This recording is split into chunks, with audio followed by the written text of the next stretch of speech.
In the late 70s, CBS took a chance on a live-action TV version of The Amazing Spider-Man.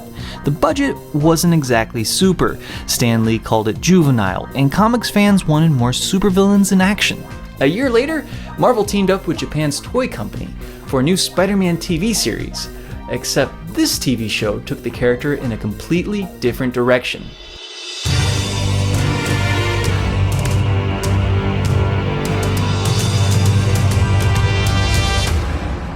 John Airy here with AintItCool.com, talking today about Japanese Spider-Man, a TV series that has a ton going for it.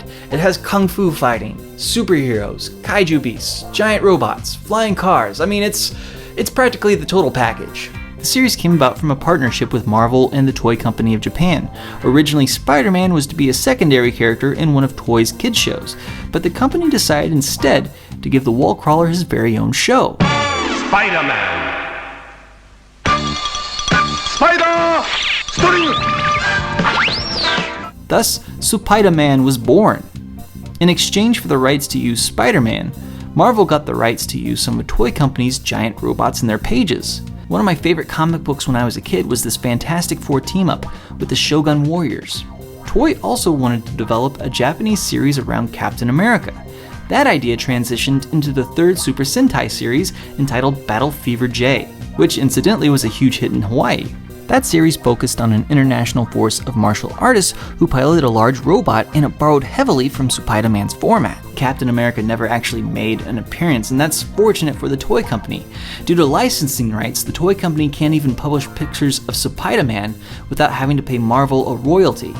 Thus, he's not considered part of the Super Sentai series. The first difference between Spider-Man and his American counterpart is the character's backstory. Instead of being an enterprising photographer, our 22-year-old protagonist is a motocross racer. You'll see him in various episodes riding his motorbike around town. Also, he wasn't bitten by a spider. Instead, an alien from the planet Spider injects him with a special serum after getting attacked by the evil forces of the Iron Cross Army, an intergalactic terrorist group bent on taking over the Earth. The second difference is his powers. He's given a high-tech wristband that not only can hold his special suit, but also shoots webbing and communicates with his vehicles. There's his jet car, the GP-7. Then there's the Marveler, a large space vessel that fires missiles at the bad guys. That spaceship transforms into a large robot called Lepardon, which is armed with a sword, a boomerang, a flying rocket punch, and some other weapons. Spider-Man is going to need all this firepower to protect Earth. Forget Doc Ock or the Green Goblin. Japanese Spider-Man must fight Professor Monster, the Amazonas, their foot soldiers, and a featured monster every episode. The monster usually grows in size, causing Spider-Man to call in his robot for backup. Funny thing about the robot though, over time it was damaged during the filming, and eventually the suit was lost, so the later episodes had to use stock footage. The giant kaiju scenes were edited, so the beast and the robot never actually came into contact with each other. They never shared a frame of film. This led to the need for more story and hand-to-hand action and less giant battles. It also meant that the robot appeared almost invincible, defeating enemies usually with his sword quickly after the battle started.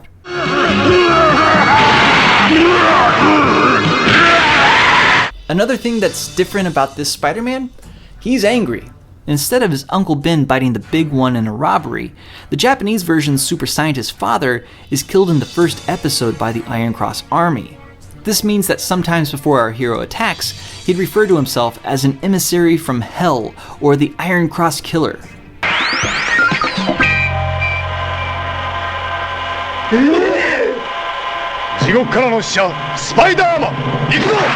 Although the show is designed to sell toys to kids, it's not afraid to use some gunplay or to kill off a character every now and then. It never feels like it's pandering to its younger viewers. Instead, it wants nothing more than to entertain with action. Action and more action!